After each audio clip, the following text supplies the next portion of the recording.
Joining me now is history lecturer and author Stephen Shavura and Sky News contributor Evelyn Ray. Happy New Year to you both. Good to see you. Thank you so much for joining me on the show this evening. We've got to start with these racially charged fireworks. Evelyn, every year it's the same thing. What is the agenda here in your view?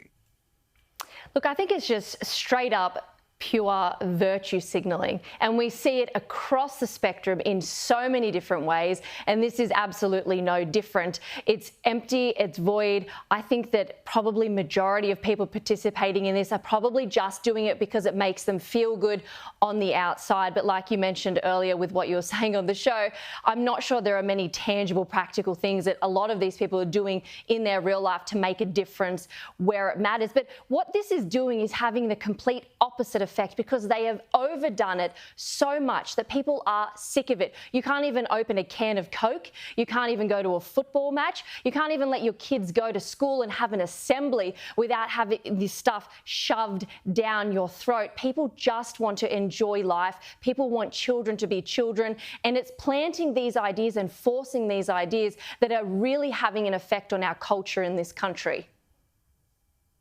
I completely agree. And then the other problem is I feel like we've become so used to it now that we just sit there, we politely listen to the welcome to countries, we sit there as the fireworks display, the carry on, and it's because nobody is pushing back. And I think it is really incumbent on corporations and organisations to say, no, enough is enough, Stephen.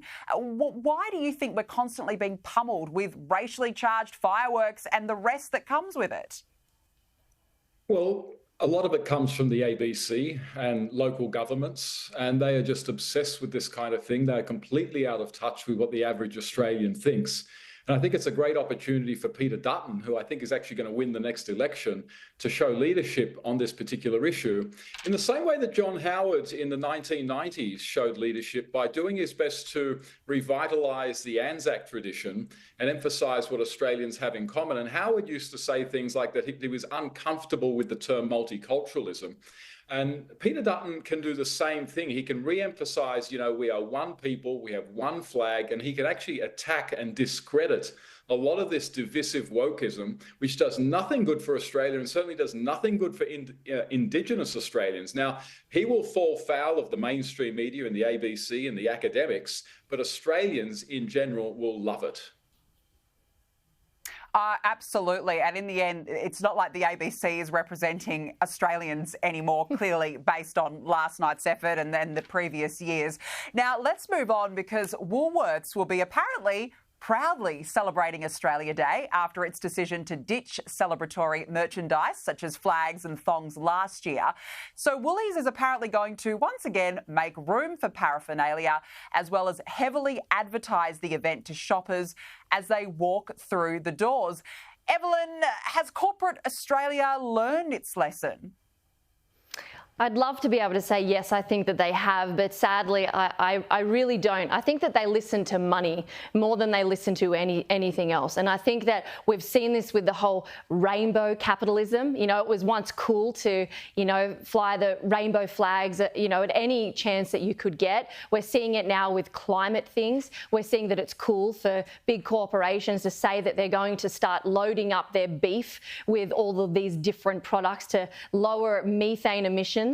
And so I think what they're going to do is latch onto whatever's cool, whatever's popular, whatever they think is going to get them lots of money. So at the moment, there's a really big push against this woke political agenda, particularly when it comes around the Australia Day debate. So I think they're listening to people right now, because if they don't, they're going to lose a lot of money that would normally line their pockets. I mean, Kmart did something similar at the beginning of the year, but they actually stood staunch in it and said, well, we don't make money off it anyway. I feel like that's a very different discussion, but there are so many obvious and blatant attempts to force this in people's throats, and I think that they've finally listened to the people, but who knows, in 6 or 12 months' time, whatever's popular, I feel like they're just going to jump ship. So people need to keep talking and keep speaking with their money and with their wallets, and hopefully eventually turn the tide.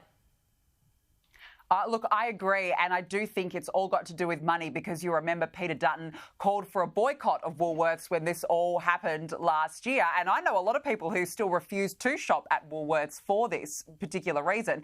Stephen, you know, Woolworths says, OK, we're going to now proudly celebrate Australia Day, but it really is only because of the backlash they received. Is that right? I think that's absolutely correct, but at least they've listened. But I also think that Sky News should pat itself on the back a little bit, maybe even a lot, because I think that the backlash was largely created by Sky pointing this out. And I think, in actual fact, this is an example of people power. So it does mean that actually people power can work. And of course, there was a financial incentive to this. But at the end of the day, Woolworths have backed off. I would actually like to see us talking more about Australia Month. That is the whole of January being Australia Month from the 1st of January, because we must remember today is Federation Day. It's the 1st of January. This is when our colonies officially became a single Commonwealth nation. So this is a fantastic day. And we want to carry Australia Month from January the 1st to its high point to the 26th of January when the first fleet arrived. Look, I think that's a fair point, and we should be very proud to celebrate that as well. And that's one of the points I made earlier. We can't feel bad about being proud Australians. So I think that's a good point.